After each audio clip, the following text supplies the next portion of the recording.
Before we begin, thank you very much to I'm Waiting on Death Stars. I'm using this to pass the time for joining the Patreon campaign. I'm waiting for Death Stars too. It's going to be a long wait until winter when that thing finally comes out, presuming that it doesn't get delayed or anything weird. Thank you for supporting, though. Thank you for joining up. Thank you, everyone, for doing so. I'm going to throw a quick reminder today because this is a Toy Store Life video. And this is a great time to announce things when no one watches these videos compared to the others. But just a quick reminder that I'm very slowly creeping up to the 50,000 subscriber mark. If I hit that point, I am going to be doing the biggest giveaway I've ever done. I will give you one little hint. It is going to be with shipping, probably over $200 item. That's what I'm giving away. So just to give you a little bit of a teaser, I'm not kidding about when I say I really want to be serious about the next giveaway thing I do. And when we hit the big milestone, that's when I'm going to do it. So if you haven't hit subscribe already, please do so.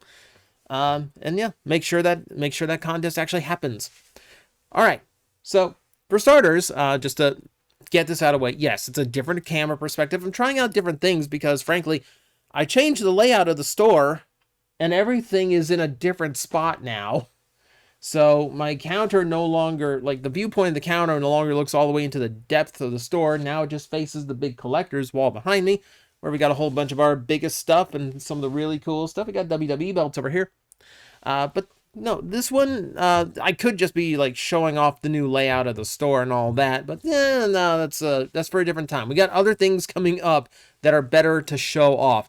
No, today we're just going to be talking about something that came up at the store today. And just it's kind of a common topic here at the shop. And yes, you can tell by the title, I'm clickbaiting a little bit, because obviously in a store like this, a lot of customers are going to know a lot of things. I revel in the fact that I have customers who come in who can actually talk on my level, whether it is someone who grew up with the same stuff I did, or someone who actually knows Transformers, or on rare occasions, someone who knows Kamen Rider, and we can actually talk Japanese tokusatsu, and we can actually enjoy a conversation that we don't normally get to have in person. That's all well and good, and that's awesome when I get to do it. However, the reason that this job works for me, and the reason that I am able to do this job, is because of how many people come in who literally know nothing whatsoever. It is the difference between someone just here to punch the numbers on the register and someone who is actually here because they know what they're talking about and they're passionate for what the store is about. Big difference, right? So you've been there. You've probably been there. You've probably been to a collector's store. A lot of times if a collector's shop or like a card shop is in the mall, this will happen, where you just have someone who's there just to earn a paycheck working the register. They don't play the card game. They don't collect the toys. They don't know what a G.I. Joe is. They don't know what a Decepticon is. So, sometimes the one who knows nothing is the person behind the register who you count on for information. And it's one reason why I like to think this store continues to thrive, because it's got someone here at the helm who actually knows how to steer the ship and knows what he's talking about. Kind of a big advantage. We've talked about it, like the useless droves of information that come out of my head thanks to this job. And it's only useful in this context. Well, the context of my YouTube job and the context of my physical job. But it's when that knowledge comes in handy when it's the most important. Today, it was a pretty common scenario. Two grandparents came in.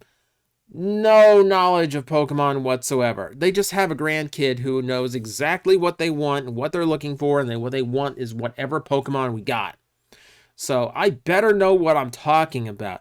And it's always amusing to me when a grandparent or a parent comes in with their kid, and you can tell they are completely clueless. They are there for them. They are there because the kid wanted to come. They were the limo service. And they're just trying to keep up with what the kid is saying. So like the kid the kid is throwing around all of this stuff, all these terminologies, evolution, VMAX, just what, GX, just things that like completely lose the parent in the dust, right? So half of the reason they come to a shop like this rather than Target, Walmart, etc., is because they are hoping that someone that is working the counter that day actually knows what any of this is and can give them a leg up. That's what I am here for. I am here to help out those who trying very hard to be knowledgeable but have no idea where to start, or or at the very least guide them in the right direction when they have no idea what they are talking about. And it runs kind of in the similar vein, especially when it comes to the Pokemon. That's when it happens the most often, is they just have no idea what they are dealing with. They just know their kid enjoys it. And it's always like a trip to me for them to bring a kid in here and they're already having a hard time keeping up with what the kid is saying. And then they're staring at me while I keep up with what the kid is saying and I go even farther beyond that. Then they get weirded out, right? Now they feel really lost. So it's kind of counterproductive to like me being here to help them. But 90% of the time, they're just there looking for something for their kid. There's a birthday coming up. The kid, like they've got a grandkid in town, whatever. And they're just looking for something. They're just looking for like some kind of Pokemon thing. And that's kind of where I come in. And that's where it's hard to maintain, where I am trying to keep in mind what Pokemon come in what sets so I can hopefully guide people and hopefully give you some idea of what you should grab. And that's hard. I mean, there's over 200 cards in most Pokemon sets these days. Keeping in mind what is in what can be kind of exhausting, to say the least. So when someone comes up and goes, what set can I get a Snorlax in? And I've got to know that. I have to know that, or else I don't make a sale that day. So endless droves of useless information comes in handy for me. But it's usually the same kind of discussion. It's like, okay, so every set, if you see the different logo on a set, that means it's a completely different set of cards. It's random what you get, so even if you get the same packs, you're likely to get very different cards in both packs. There's this much of a chance of a rare card. If you buy boxes that have multiple packs of the same series, then you're playing the odds of getting a rare card a little bit better. That's why booster boxes sell very well. Things like that. So it's that kind of discussion that goes on a lot in this store, because customers come in who know basically nothing. And that is my job. So you clicked on this video hoping like I would just be trashing customers who are idiots. No. This is wholesome TJOmega we're talking about. This is me helping and educating those who come to me admitting that they really don't know. And I'm trying to put them on the right path here. So yeah, don't come at me for like malice at the customers, because honestly, I've only dealt with like one Karen in my entire time working these toy shops. I'm fine. I have not dealt with anything that kind of discouraged me or anything that would make me go like, not that kind of person. So yeah, 99% of the time that's the situation. It's more fun when they come in with no kid, because then they're completely flying blind. And I just have to point at whatever. I have to go with whatever thing that comes across their mind. They like the turtle. Which one has the turtle? You're gonna have to be a little bit more clear. There's like 6 different distinct turtle Pokemon. It's a little bit of a challenge. Is it a blue one? Do they like the blue turtle? Because even if they like the blue turtle, now there's still like 5 we have to narrow it down from. Actually, no, 7. There's 7 blue turtles now. It's entertaining. Well, it's kind of entertaining to me because I enjoy sharing the knowledge. So at the very least, they walk out with something. Like even if they walk out with anything like monetarily, they at least walk out with some kind of knowledge. And they at least put up a fight when their kid comes to them and going like, I want Blastoise. Well, I put you on a little bit of a path toward a Blastoise, I hope. There's things like that. Then there are customers who are also do not know what, also know absolutely nothing because they think that they know everything. That's where things get a little bit trickier.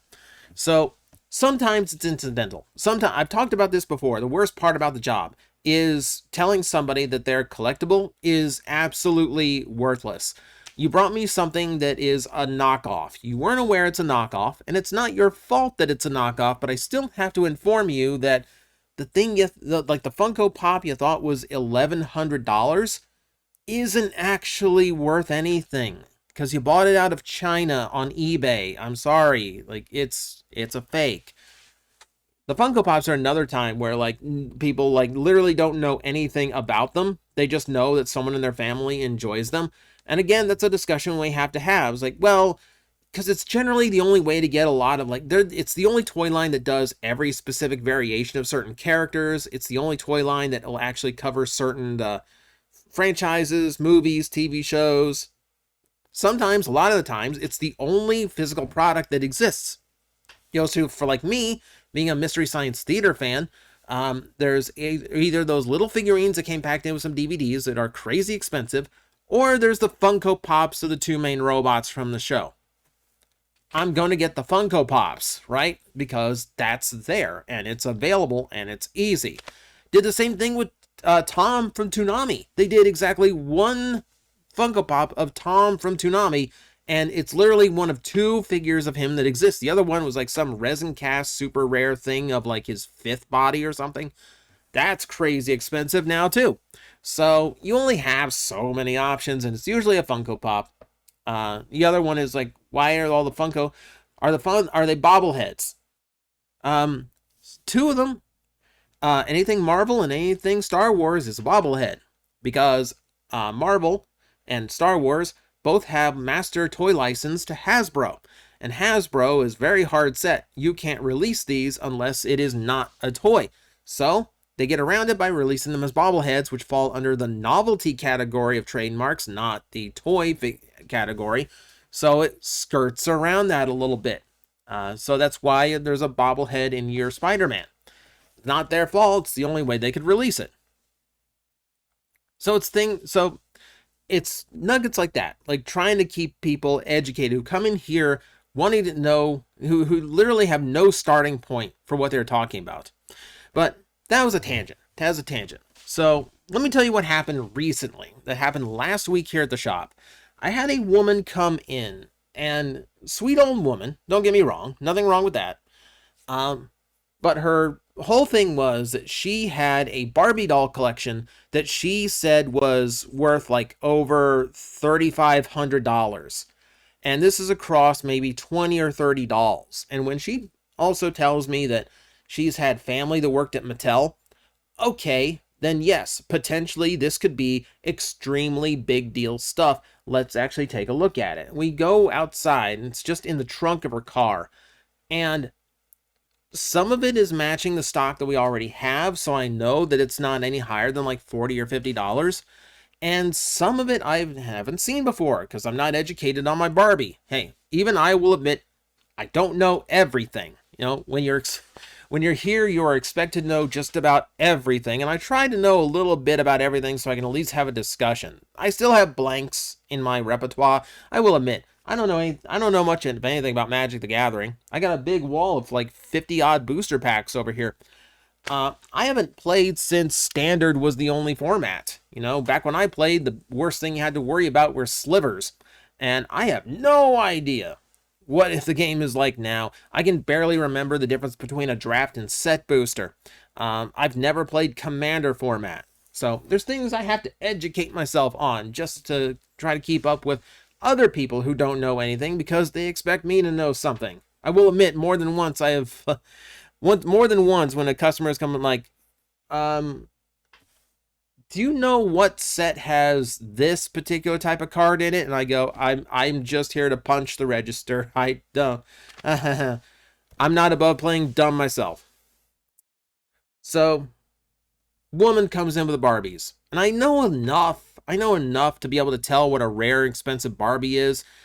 She's got one in a mail-away box, and in my knowledge, it's like, that's where your money is. That's your big money one. No, no, no, no. She points at a holiday Barbie, a Millennium holiday Barbie, that apparently, according to her, rang up like $1,500 all by itself.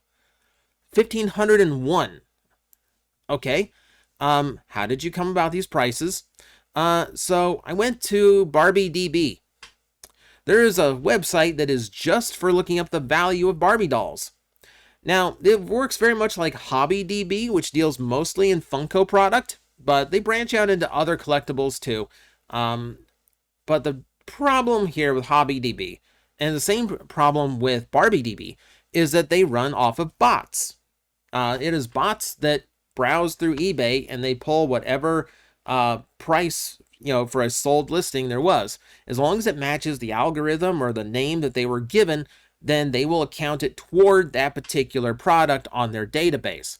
What happened was, like when I went to look up this thing manually myself, the doll was only coming up like maybe $55 at best. And that's like over the last 3 months. No one's gotten higher than $55 for it. So this woman like knows for fact that she has a very valuable Barbie collection. And now here I am doing the research going, well, now I got to figure out how to tell her no, she doesn't. And I have to be able to make it convincing. And I have to be able to tell her what actually happened. What actually happened is that Barbie DB's browser, the bot that browses sold listings on eBay, was accounting for lots. It included like the item number just happened to be attached to a lot of Barbie dolls that sold. And we're going to have to talk like 50, 60, 70 odd Barbies all in one batch to work up to $1,500 in value. And that's how it went. You can tell by the number. It was $1,501 that the auction sold for. So you know it was someone just sniping in at the very end with $1 extra to win the auction. That generally happens, well, it happens with most eBay, but it does tell me where the pricing came from, and it's literally the only way this doll could ever have that kind of value. Now, the unfortunate thing is Barbie DB does not tell you what is going on. It does not tell you how they came about that or when exactly that price was found. It just gives you an arbitrary number and goes best of luck. Now, it does give you the average number it recently sold for, but of course, no one ever assumes they have the average value. Everyone assumes they have the highest value version of whatever it is they bring in, because that's what they're hoping. They're hoping someone will come in and like, well, yeah, I'll give you 4 digits for this. That never happens. That literally never happens. So that is the two types of the customer knows nothing. There's the people who literally know nothing and they are honest about it and they are looking for help. And then there are the people who think they know everything when reality is they don't know anything at all. And those are the ones you really have to educate, and hopefully they take the education to heart so they don't mislead themselves. Because if that woman just sticks by those values and says, I'm going to get $3,500 for this collection no matter what, she's never going to get rid of it. So it's unfortunate that I have to tell her, no, this collection's probably worth just a few hundred. At the very least, she has proper expectations. Even if she's not going to get what she wants, she'll actually be able to get what she can out of it. So it's unsettling that I have to break the bad news to her, but in this case, it's for her own good. So it's going to be rough, but it's got to be done. So there you go. Those are your two types of customers who don't know anything. And that's not a bad thing, because working behind this register, you have to be willing and ready to educate on a moment's notice. The second somebody comes in and says, I don't know anything about this, but such and such is into it, you got to be right on point and get in there and make sure they are on the right path, and that whatever they walk out with, the person they are buying it for is going to walk out happy. That's the goal.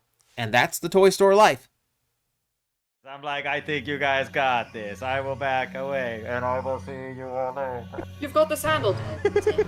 Alafi's like, really? You're not gonna help me? Like, it's fine now. It's like these disgusting creatures breathing down my neck, and you're all just like, I believe in you. You got this. That All right, burn. You seem to have this. 5 minutes. I can count